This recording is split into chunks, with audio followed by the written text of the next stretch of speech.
आपल्याला सगळ्यांना माहिती आहे की मी गेल्या 2001 पासून या पाचोरा शहरामध्ये ज्या दिवसापासून राजकारणात आलो त्या दिवसापासून म्हणण्यापेक्षा पहिल्या दिवसापासून मी राजकारणाच्या बरोबरच काहीतरी व्यवसायाला सुरुवात करण्याचा प्रयत्न केला। अगोदर सगळ्यात पहिले मी जिनिंग प्रेसिंग मध्ये आलो।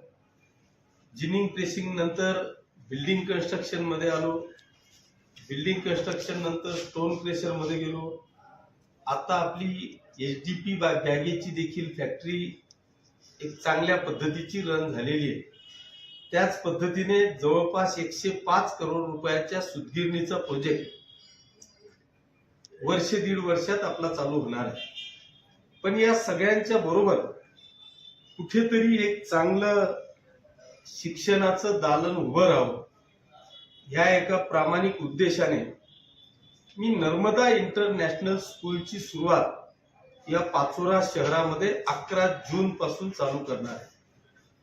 पण नेमकं नर्मदा इंटरनॅशनल स्कूल या शहरातल्या आणि परिसरातल्या जनतेला विद्यार्थ्यांना नेमकं काय देणार आहे याच्यासाठी ज्ञानोत्सव म्हणून दिनांक 22 तारखेला संध्याकाळी 5 वाजता अंतुर्ली फाट्याच्या पुढे जिथे आपण नर्मदा इंटरनॅशनल स्कूलचं बांधकाम करतोय त्याच ठिकाणी संध्याकाळी 5 वाजता आपल्या कार्यक्रमाला प्रमुख व्याख्याते म्हणून माननीय श्री गणेश शिंदे यांना आपण बोलवलेलं आहे।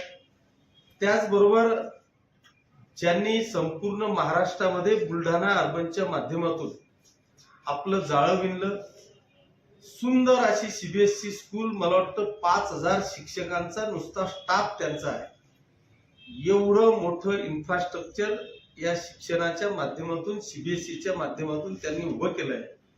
असे आदरणीय राधेश्यामजी चांडक हे प्रमुख पाहुणे म्हणून त्या दिवशी येणार आहे। त्याच पद्धतीने जे मुंबईला आज प्राध्यापक म्हणून काम करतायत असे आदरणीय संजय पाटील सर हे देखील येणार आहे। माझी या पाचोरा शहर, पाचोरा तालुका, भडगाव शहर, भडगाव तालुक्यातल्या सर्व जनतेला, सर्व माता भगिनींना, बांधवांना आग्रहाचं आमंत्रण आपल्या माध्यमातून द्यायचं आहे। खरं म्हणजे माझा प्रयत्न आहे की प्रत्येकापर्यंत ही आमंत्रण पत्रिका पोहोचावी आणि ती पोहोचून त्यांनी सगळ्यांनी त्या कार्यक्रमाला यावं। पण जर कोणाला ही पत्रिका मिळाली नाही किंवा थेट आमंत्रण मिळालं नाही तर मी आपल्या माध्यमातून पाचोरा आणि भडगाव तालुक्यातल्या तमाम जनतेला, खास करून ज्यांना ज्यांच्या मुलांना, आपल्या नातवांना